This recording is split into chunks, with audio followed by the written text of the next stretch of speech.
There are these Indian words which don't exist in any Indian language and don't exist in any other form of the English language, like brinjal. Right. So in the Western world, it's eggplant, right? And in India, there is no Indian language where it's called brinjal. It's called bengan, it's called vaidaninya in Malayalam, begun in Bangla. Yeah. But you can't have anyone saying brinjal except in Indian English. You've introduced India to many words like rhodomontade and farrago and hippopotamonstro sesquipedaliophobia. So I'd like you to introduce us to one more of your favorite words.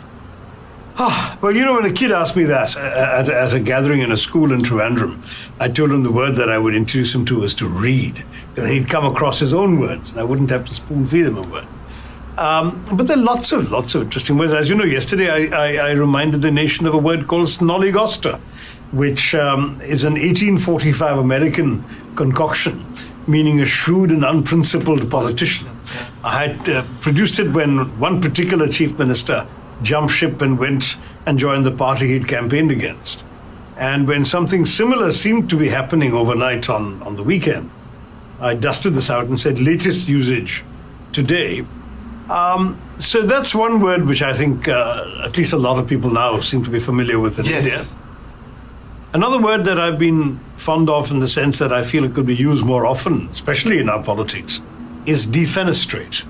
Defenestrate means literally to throw out of the window, but it's meant to be used to simply mean to reject, to discard, to expel, all of those things. And I love that word. I've been using it since my college days, and I'm surprised that it's not more widely used. So defenestrate.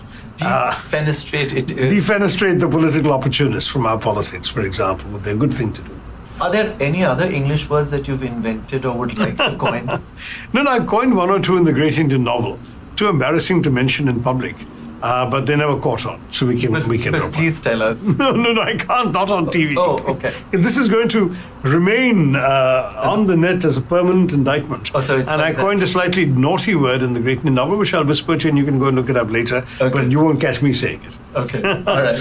But then I also coined a term which I wanted to see getting more popular, which is not really a new word particularly, but as Minister of State for External Affairs, I suggested in a couple of speeches that India was moving on beyond non-alignment to multi-alignment. When I said it kind of fell with a thud, and no one took it seriously, and no one quoted it and got no attention. Now it's come back into vogue, and I was complimenting my friend, the Foreign Minister, Jaishankar, that in one of his speeches, he used the term multi-alignment. So 10 years after I had tried and failed, it may be coming into circulation. Right. That's fantastic. That's an exclusive for the English Nut. There you are for the English Nut. Thank you so much. Now, another subject which is close to your heart is about the British looting India. And loot is one of the words that you have written and spoken about in the past. Could you talk to us about some of the other words that the British have looted from India? Oh God, there are so many. I mean, there must be, without exaggeration, close to 1,000 words in the complete the big fat Oxford English Dictionary that have come from Indian languages. But some I wouldn't really count as English words because they're very obviously unchanged Indian words that they put in. Some, however, though very much current in English usage, and many English people don't realize have come from India, to the Indian ear are very obviously Indian, like jungle, bungalow, things that guru, yoga. I mean, many people, oddly enough, in the Western world don't realize that these words have come from Indian languages. But then there are the really surprising ones, words that don't actually look or sound Indian the way the British pronounce them, but which are actually derived from, and then of course mispronounced, Indian words. So one that I particularly was struck by when I discovered it about 10, 15 years ago was shampoo. Because shampoo came from the British saying champo, when they got their servants to wash their hair. So press and knead and rub your hair is champo. Everything was an imperative. And then I'm going for a champo became I'm going for a shampoo. And that's how shampoo came into being. I believe a Bengali by the name of Sheikh Din Muhammad took it. And he actually set up an entire series of salons or spas where he offered the shampoo, exactly. Right. That Sheikh Din Muhammad from Bihar, actually, but Bihar was part of the Bengal presidency. That's you what like to take credit for everything. You should. The other one was cash, which comes from Tamil. I mean, I had no idea that cash came from. I mean, I could guess that mulligatawny soup was actually mulligatawny, which simply means hot pepper water. And that's in Tamil. But that cash had come from a Tamil word was a discovery to me. So things like that, I think there are quite a few. Even Wikipedia has over 100 from various Indian languages. And if you go into a more serious sort of linguistic study, I'm sure you'll get several hundred. Right.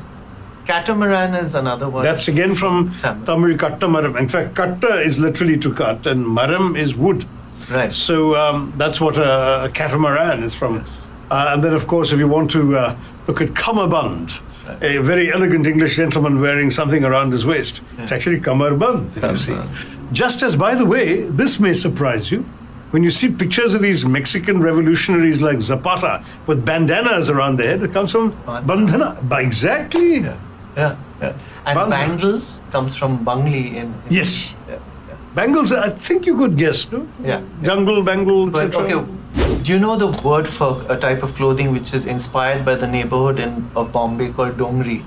No, I didn't know that. There is a neighborhood called Dongri. And that's the dungaree, I The suppose. dungarees are from Dongri. So there is an expression that is no longer really current in English for a big commotion, confusion racket called a dulali. The Dulali. And that comes from Devlali. I believe Not to mention the Jalpa, which is the Jodhpur, of course. Yeah. Right. And indigo, the word indigo too comes from the Greek word for India or Indian. You've also written about Indianisms like native place. So what are some of your other favorites? Well, there are so many. Some of them they just slip into conversation quite routinely. My favorite for the longest time was prepone because I thought I'd invented it. But air dash is another Indianism. Then the newspaper reports about police tracking down criminals always refer to history sheeters. There is a criminal with a long record of crimes. It's called a history sheeter. Where that comes from is all Indian English. Then there's, of course, the expressions, of which the most famous one is please adjust. Kindly adjust, actually. Not please adjust, kindly adjust. That is when a fifth person sits on a bench meant for two and says, kindly adjust. Right. Then there's also the classic, we are like this only. So you can come up with a few of those. So after the US, India has the second highest number of English speakers. And with our birth rate, I think we're soon going to have the highest number of English speakers. Yeah, but the US has an immigration rate. So they've already reached, I think, over 300 million.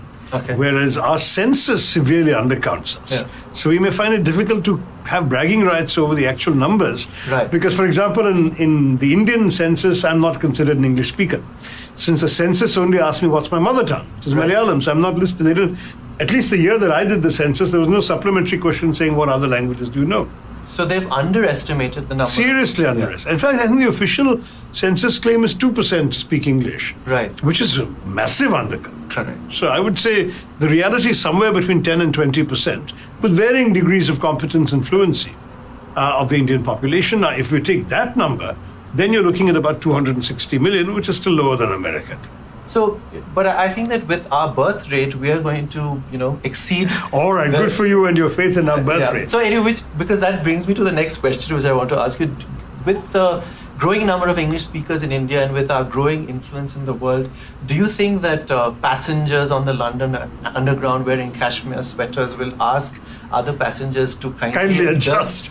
Will New Yorkers ask their meetings to be preponed? And will tanned Torontonians describe their complexion as wheatish? Wheatish, oh, that's a good one. Do you think that these words will find their way into the rest of the world? No, actually no. I'll tell you what. One of the strengths as well of English is the fact that there are so many regional variants.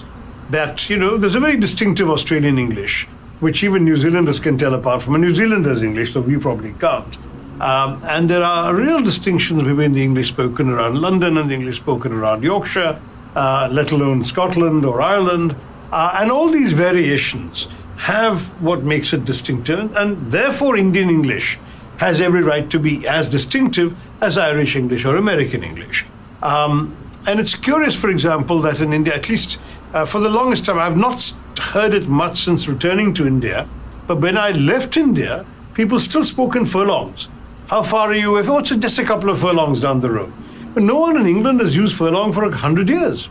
So we had a word in English. Yeah. Then there are these Indian words which don't exist in any Indian language and don't exist in any other form of the English language, like brinjal. Right. So in the Western world, it's eggplant, right? And in India, there is no Indian language where it's called brinjal. It's called bengan, it's called vaidarinya in Malayalam, begun in Bangla. Yeah. But you can't have anyone saying brinjal except in Indian English. So Right. where are the